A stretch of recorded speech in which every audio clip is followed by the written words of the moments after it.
This was my experience being on set after 2 months. So I finally get this opportunity to be on a film set.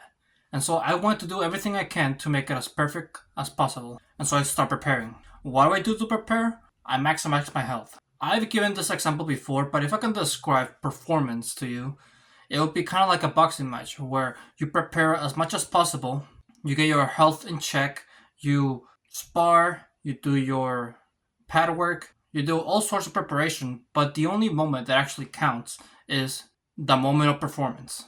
If you had like bad sleep the day before, it's gonna affect the performance that you give out. And so I did everything that's possible to prioritize this day, the day of the shooting. So I cleaned up my diet and I also made sure that I had good sleep. And also I prepared my social skills. I've been reading this book, How to Win Friends and Influence People. And one of the goals that I had this year is to increase my network, meet new people, socialize, have an actual team that I can be consistent with, right? And so this book will help me out on that. I go full in depth in what this book is about and how to use it on this set on another video. But last thing I did in order to prepare for this role is, of course, memorize my lines and study the script. I've gone over how to do both of these things in depth in other of my videos, so check those out. Since we're on the topic of checking things out, if you want faster progress in making your own film, and if you want to be a director and or actor, I highly suggest that you check out my school community. Link is in the description below. So I did everything as possible to be for this scene. I arrive on set and I feel confident. I'm feeling confident. The first thing I did as soon as I get on set is I handshake everybody there.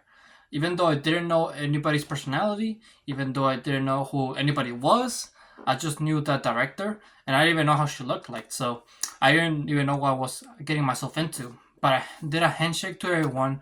I introduced myself and I was just feeling really confident and ready to do this. This was huge because it gave a really good first impression. I also was the first one to start a conversation because while we were all sitting down at the table and we were waiting for our sound guy to arrive, I was the first one to start a conversation. Everybody else was quiet.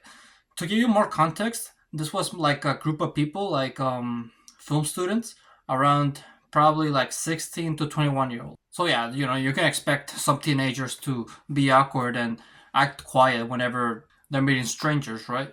But this set an example as to how the set was gonna be like because I had an impression that most people who want to do film have like a really positive as like view towards their film, how they're excited about it, how they want to get it done and all that stuff, right? This kind of reminded me of the days where I used to be in the acting workshop where every week we would do like a scene from a script that the professors would provide us, and we would like rotate with people directing students. And every once in a while I would meet a student that was not really excited about their work, a student that just wanted to go through the motion, that just wanted to get it done because of an assignment. There were students like this on this film that I'm working on. If you want a positive set though, you have to have positive people around you. I can't stress enough how important negativity affects your film. There was this one student in the film that we're doing.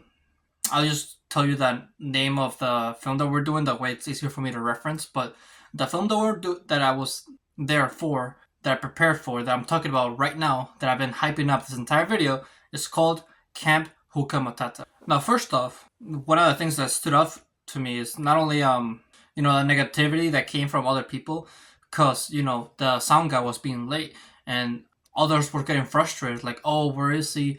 Like he's gonna be in so much trouble, or like they were getting angry towards him, talking shit about him, right? And yeah, this just was the starting point that snowballed into a much more negative. I'm not saying to completely ignore negativity.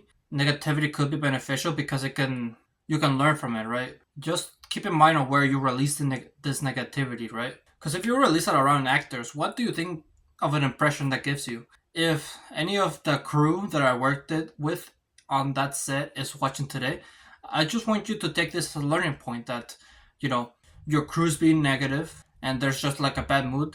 Try to make it so it doesn't affect the rest of your crew. Try to like solve it and de-escalate it. Cause what I think, like if this happened on my set, it would give me like a bad impression, right? If let's say I was working on a different one, a whole different film, and it's negative, same thing. People are complaining. What do you think that shows? It shows that the crew doesn't believe on the film, and if that happens, then they're not gonna give it their all. They're not gonna perform as well. And while this mentality kind of did apply to me, like as I was seeing the crew and how they acted, their personalities, how they weren't.